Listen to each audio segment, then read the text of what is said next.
Zell Boy Army, welcome to another spicy one on the channel. In this one, we are talking about how to attack on FIFA 22. This video is going to have 5 main tips that are going to help transform your attack and turn you into a better player on this year's FIFA. The first tip is going to be one around the players, chem styles, things like that they use, and the second to fifth, 4 of them are going to be specific gameplay ones, but I'm going to show you gameplay clips, tutorials. Let me know in the comments what you think if you had to give the #1 tip for someone to improve attacking on FIFA 22 is, or let me know what you struggle with in the attack on FIFA 22. These type of comments also let me make future content that's suitable for you guys. Please like, subscribe, it helps the videos do better, and I appreciate you guys' support. But the first tip, like we say, using the right players, chem styles. We're not going to talk about defensive ones here. We are mostly here going to look at the front 4. One thing you will find with my front 4, so it's Carrasco, Immobile, Anderson, and Dybala, is they're all quick. Carrasco with a Hunter is basically 99 pace. Immobile is 96 pace. Anderson's 99 pace. Where's Dybala? Dybala's 94 pace, and that's the slowest. You do not need to just use 96 pace. Use chemistry styles properly. I've done a separate video about chemistry styles and the exact boost they give, but you can see they're pretty crazy.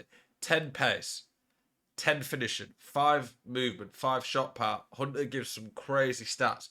At this point in the game, unless you've got a ridiculous God Squad account, it is probably going to be quite hard to get players who don't even need chemistry boost that much. Chemistry at this point in the game is really important, can transform how good your team is. And then another key thing is make sure you're using players with good weak foot and skill moves. I will never use a player if he does not have at least 4-star skill moves or weak foot. Dybala's only in this team because his finesse shot and how good he is as an all-round card. His weak foot lets him down. On a cheap team like this Road to Glory that I'm on, you are going to have to use players you do not want to because you're a lot more limited. That's just how it is. On a pay-to-win account, you want to get 5-star skills, 5-star weak foot. Use players who are decent enough on the ball. Immobile is a bit crap on the ball, I'm not going to lie. But he has some very good stats to back up. So he gets 99 finishing, pacey, good shot power, very decent physicals at this point of the game. Make sure the players you're using have the stats that suit how you want to play and suit this year's game. If you're not using the right players, it's going to be very hard anyway, even if you know how to attack in-game. Let's get to our next tip, which is an in-game one. Some of the tips that I'm going to show you in here, they're not just like one specific thing. So when I say this video's got 5 tips, it could be 10, 15 ones. It's action-packed, lots of different things in here. But I wanted to specifically make sure that I'm showing you live gameplay, and I'll talk you through the gameplay clips and help you out with this. So, division rivals here. I am in the elite division. This is co-op division rivals. There's hardly anything that applies to attacking on FIFA 22 in co-op that doesn't apply in single player. About the only real thing is probably movement off the ball. Obviously, in solo play, you don't really ever move a player off the ball unless you're cracked and use player lock a lot. Co-op, if anything, opens up a lot more attacking options in the sense of gives you a lot more chance to experiment with stuff. But yeah, this is elite division gameplay, so at a very high level, and you really at this level have to use every tool in your arsenal. So this tip here, it's the 90th minute. The second tip is about using the 90th minute. 90th minute, 45th minute. For me, you get a boost in these and an increased chance of scoring.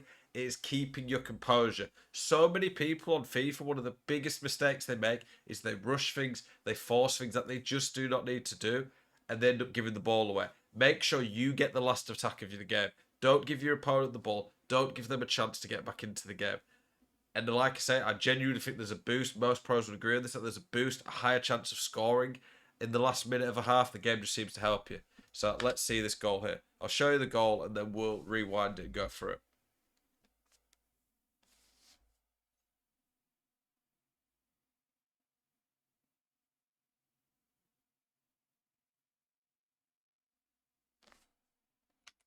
Okay, so here, you can see one of the things that is good to do when it's near the end of a game is get the ball out wide. For some reason, if the ball is around this area of the pitch, the referee tends to blow. If you get the ball around here, the ref never seems to blow. So that's one tip I can give you. Get it out wide and then get it to around the penalty box. Here, This was actually something I did here. A nice bit. I'm the blue here. Used a bit of R1 contextual dribbling. I don't have it turned on. And online, you can't use it anyway, but I use it quite a bit. Here, I could have passed normally, but this is another tip I'd give you. Use double tap passes. That could be its own tip in itself. Double tap passes are absolutely crazy. But watch here. Look there. Look how close it is to the defender. It's right next to him. And he still doesn't intercept it. Gets it to Kante. And then there, the extra pass. So many people just shoot once they get into a good position rather than play the extra pass. Then the extra pass there is an easy finish.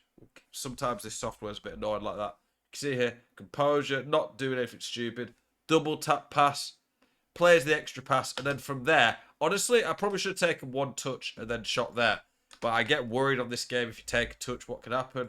I shoot first time, keeper doesn't save it. And we've won the game with the last kick of the game by using the 90th minute to the best of its ability. You can see some of the passes there probably don't work outside of it. Make sure you have the last attack. Keep composure. And that could win you some games later on that you otherwise might not have. Tip number 3 right now is probably, well, it's not even probably, it just is the most broken OP thing on FIFA 22 right now.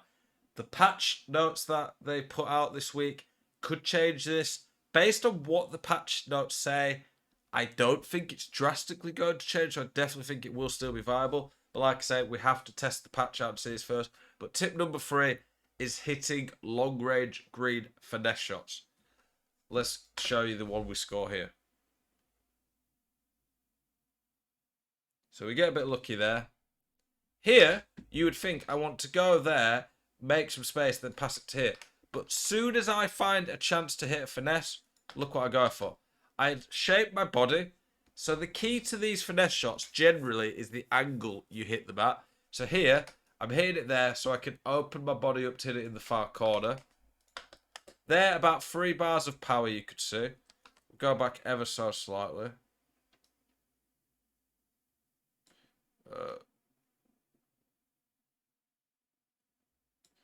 I'm trying to get it at the perfect bit. There you go. You can see there. 3 bars of power. So if you're hitting it from just around the edge of the box, 3 bars of power is perfect. And you need time finishing turned on for this. You can score these without time finishing, but the consistency rate when you green them is drastically better, in my opinion. So I would definitely be trying to learn to green. Greening finesses is so much easier than any other shot because effectively, when you time a shot, in case you don't know how to, you press shoot, you power your shoot button up, and just as you're about to hit the ball, you press it again. And if you time it right, you green it. If you green it, it adds more curve, power, accuracy. If you don't time it well, then go yellow or red, it makes the shot worse, or generally should. Power shots, driven shots, lob shots, they're a lot harder to time, especially volleys as well, because the animations on them is quite different. Whereas finesse shots, the animations are pretty much always the same, so it's a lot easier to get into a river with them, and from outside the box, they just fly in. Watch that. Look where it ends right there. The problem with finesse shots at the moment is the keeper's animation. So look here. The keeper, in reality, should be diving that way. But watch what he does. He ends up landing around here. But this is what I'm saying. This is an amazing weapon to have right now. You should be hitting these finesse shots regularly. They're crazy OP. They're going to make a big difference in your game. And the thing is, yes, this is with Mbappe here, but on my road to glory, where I've got Felipe Anderson and Immobile, they score them as well. The odds of them going in slightly increase with the top-end players, but honestly, they're not a big deal, the players using. I've scored like 35 yards with Kante doing this. Add it to your arsenal. If the patch changes it, it changes it. But for now, it's really good, and you definitely need to add it in your game. This is just another clip that shows the finesse shots again. And another thing in this clip that I like is playing out of the back. You have to be very careful doing it, and there's a few tips I can give to it, especially when they turn the press on, but watch what we do here. Knowing when to go backwards, sometimes you need to go to the keeper. If I switch it down to this guy, he's just going to lose the header. So I go to the keeper, and the keeper takes touch and hits it straight away. If you get to the keeper and you're being pressed that much, just full power kick it. We get pretty lucky with the bounce there. And then there, he could go forwards, but knowing when to go back's important. Watch what Jambu does here. Nice little trick. Gets it to Messi. You can see here, I'm shaping up for a finesse. Beat him there, and look at that finesse. Didn't even green that. Absolutely insane. But they're playing out the back, being composed, doing the right thing. You can see how it makes difference.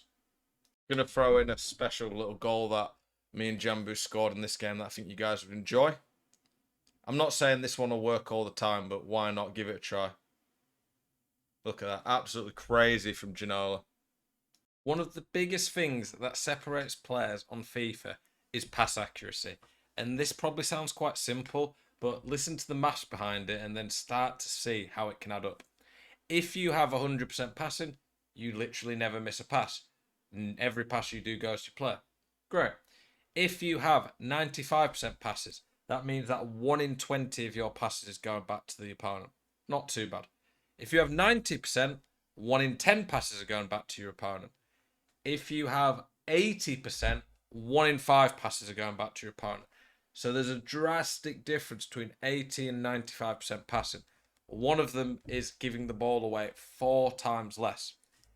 Giving the ball away is one of the main ways that people end up giving stupid goals away.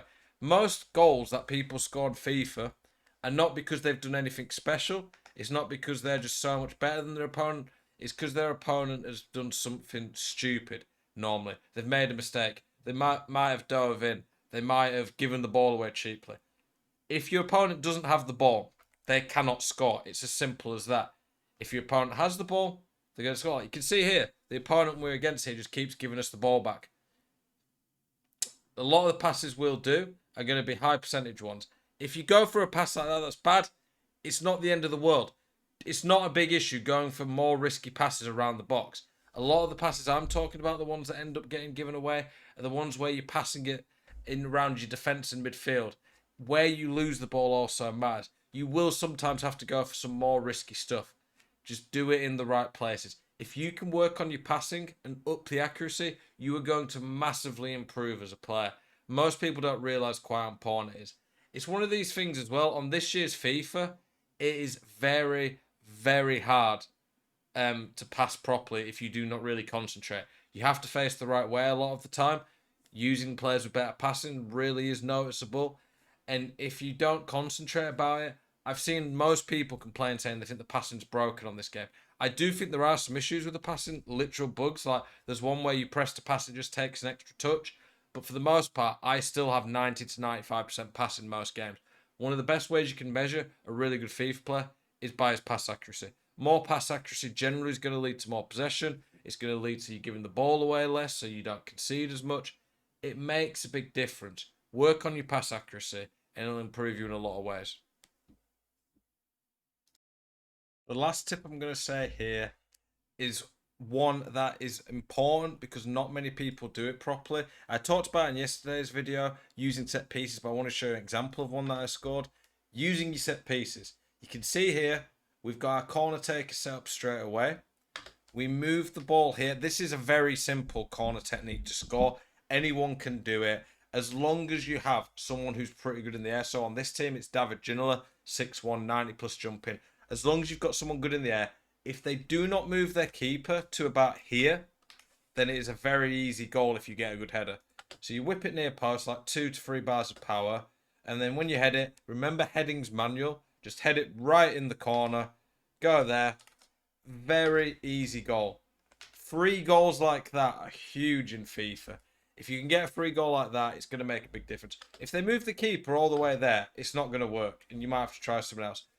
I'm seeing lots of different corner techniques that people are trying this year, but try find something that works for you. The near post one works for me. If they don't move the keeper, I would always go near post. You can always take it short. You go to the edge of the box, try to dribble your way in, cross it. There's a few things you can do, but knowing how you're going to take your set pieces is a big one.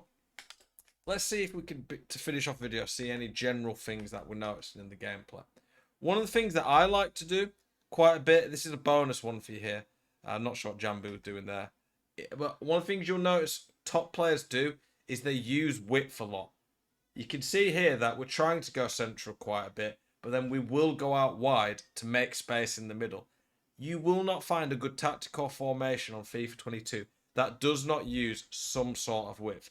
Width is huge. You see, we go out wide, it creates more space to then go back into middle. If you only play centrally, you're really going to struggle to get anywhere because it's all just congested. The switch there That's a really big thing.